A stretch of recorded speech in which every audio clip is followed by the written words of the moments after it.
9 TV Telugu digital news కి స్వాగతం. అతి తక్కువ ఖర్చుతో నాణ్యమైన విద్యను అందించడమే తమ లక్ష్యమని గోల్కొండ అకాడమీ డైరెక్టర్ బెల్లంకొండ సైదులు అన్నారు. హైదరాబాద్ అశోక్ నగర్ లో గోల్కొండ అకాడమీ డైరెక్టర్ సైదులు మాట్లాడుతూ తమ వద్ద 13 రకాల ప్రభుత్వ ఉద్యోగాలకు సంబంధించినటువంటి కోర్సులకు ఒకే రకమైన ఫీజుతో విద్యార్థులకు మిషన్ ప్రబోసా పేరుతోటి రెసిడెన్షియల్ కళాశాలలో విద్యను అందించడం జరుగుతుందని తెలిపారు. మే 26వ తేదీన రాష్ట్ర స్థాయి పరీక్షలను నిర్వహించడం జరుగుతుందని, అది కేవలం విద్యార్థుల సామర్థ్యం చూడటానికని అన్నారు. జూన్ 10 నుండి విద్యార్థులకు కోచింగ్ ప్రారంభమవుతుందని స్పష్టం చేశారు. విద్యార్థులు ఈ సదవకాశాన్ని వినియోగించుకొని వారి యొక్క ఉజ్వల భవిష్యత్తుకు పునాది వేసుకోవాలని సూచించారు. What is British India? British India nothing but Indian territory under the direct control of the British Governor Generals.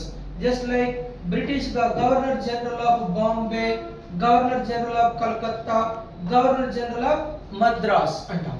ఇప్పుడు ప్రిన్స్లీ ఇండియా అంటే ఏంటిది?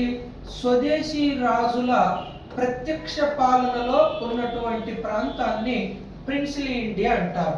ఉదాహరణకి మన హైదరాబాద్ ఉంది. హైదరాబాద్ ఎవరి పరిపాలనలో